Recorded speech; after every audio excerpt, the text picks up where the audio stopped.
Hello. It's been quite a long time since I've done anything with this channel. There's a lot of reasons for this. Partly, I put too much pressure on myself. I tried to put out too much stuff, too much content on too many subjects, and I overwhelmed myself and didn't really get anything done at all. So I've decided to do a reboot of sorts, and for the moment at least, I'm going to concentrate on board and card games, which was the plan originally. And I think that's going to always be the main focus moving on from here.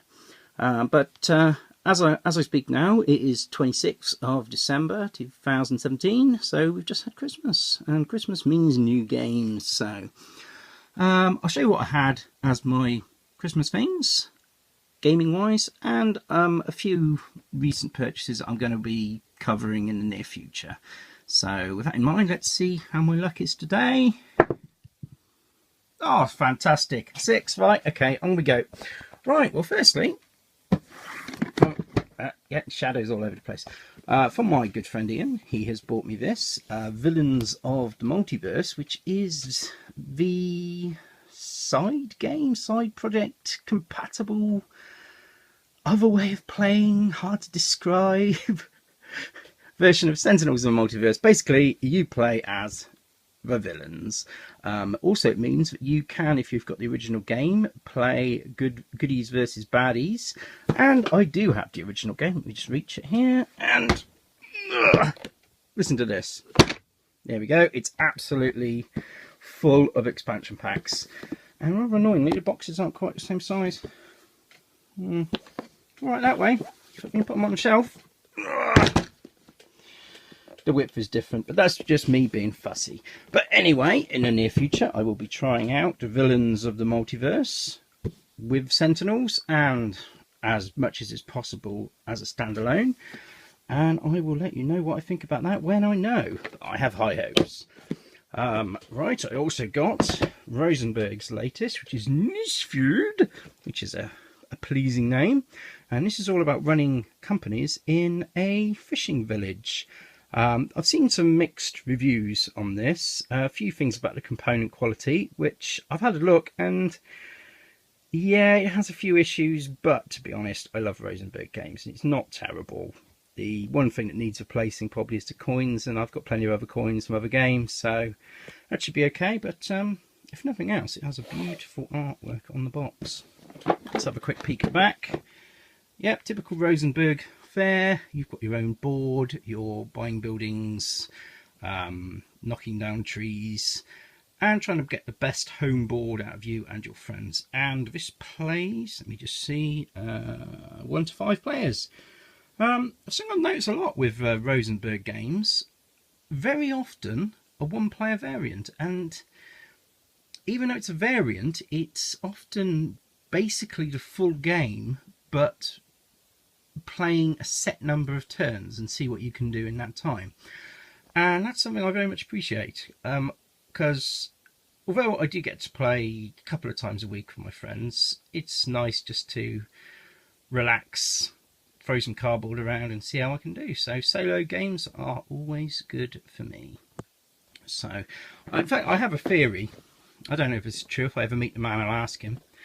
But I suspect that most of his games are designed as a 1-player game and then scaled up, because they always work so flawlessly. But I just get that impression. But anyway, that's Nisfjord, and I very much look forward to trying that. Again, I will review when I've played it. This is Maneuver. Now, this is a game I actually bought myself. What I got for this is, I can't remember if it was Board Game Guru or Games Law. I think it was Board Game Guru. Had the expansion for this for $12.99, which is a good price. The main game itself comes with 8 full armies, which, as it's a GMT game, means little cardboard chips and a deck of cards. And you get a load of E's, which basically mean you get a randomly generated map each time. It is a card-driven, 2-player, Napoleonic era, they say light war game, and it is if you compare it to other GMT games, but there's quite a lot of depth in there and a little bit of the sort of chess feeling to it. But anyway, I enjoy it a lot, and the Distant Lands expansion, which is in the box at the moment, I'm not going to attempt to do it, open it one-handed, because I've lost my tripod, and so I've got shaky cam in my other hand. But you get a load more maps, which annoyingly are not the same colour. They look a bit odd, but it doesn't matter that much. And I think 4 more armies. You've got samurai, got Chinese, Indian, and I forget what the other one is at the moment. But it's got some interesting elements. So I'll be reviewing Manoeuvre itself. I've played twice so far. I want to get a few more games in before I give my full verdict. But so far so good. As well as a review for the expansion I will do at some point. So that's that. And my other Christmas game, which actually myself and my wife are sort of a present to each other, is Power Grid Deluxe. Now, we play Power Grid as often as we can. We've played it probably about 4 or 5 times this year, I suppose. And the Deluxe version is basically the same game with nicer components, a much nicer board. Although they've replaced the terrible, terrible paper money with terrible, terrible plastic money, but you can't have everything. And the maps are different. You've got, I think there's an extra region in each map, and it includes what is basically the robots expansion for the main game, where you can play it either solo against however many AI players, or you can play 2-player against, again, AI players. They basically just get in the way and steal the good stuff, which is fine, I suppose. But that's not why we bought it. We wanted the new, nicer map and the nicer pieces. And interesting, they've replaced garbage or rubbish, if you're not American, with natural gas. It makes no difference at all to the game, but it's, I don't know, it's slightly nicer, I suppose. So we'll be reviewing that at some point in the near future too. And that's no way to run a power plant. It looks a bit too laid back. Anyway.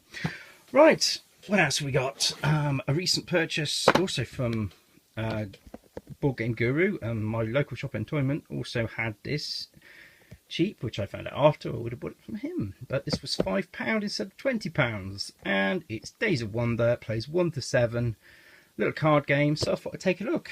So we'll review that again when I've played it. Also, Tiny Epic Quest. I know very little about this, really. The Tiny Epic series seems to be very popular. This was about £25 or so, which, you know, it's a very little box, but when you open it, it is absolutely packed full of stuff, and it's got some of the coolest meeples you'll ever see. Again, that's on the haven't played yet pile. But if I enjoy it, I will probably end up getting all of the other Tiny Epic games because they just look so nice. And Western particularly, I like the look of. But again, I'll reserve judgment and I'll let you know what I think of that when I play it. And another recent purchase, and the last one for today. It's not when you think I've been blowing tons of money on games, which I have. This is, I don't know how to pronounce it, Tholkien, which has been around some time. It is very well thought of by a lot of people. I know a few people it's their favourite game, and it is, oh, put the lid on upside down. It is a medium weight, I suppose, bordering on heavyweight Euro game, which is a bit of resource management, a little bit of, well, in fact, a lot of worker placement, but the most obvious thing about this is this wheel system here. These are, you can't really see it on the back of the box there, but these are plastic cogs, which as you turn one, obviously all the rest of them turn.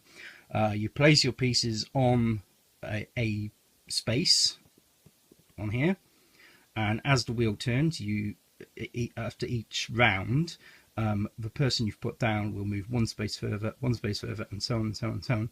And the point at which you choose to remove them from the board, you get the reward for that space. So you've got a sort of a little bit of risk and reward in a way, because if you put all your people out, you've got no option on your turn but to take them back. But what I particularly like about this is the sort of delayed satisfaction of it.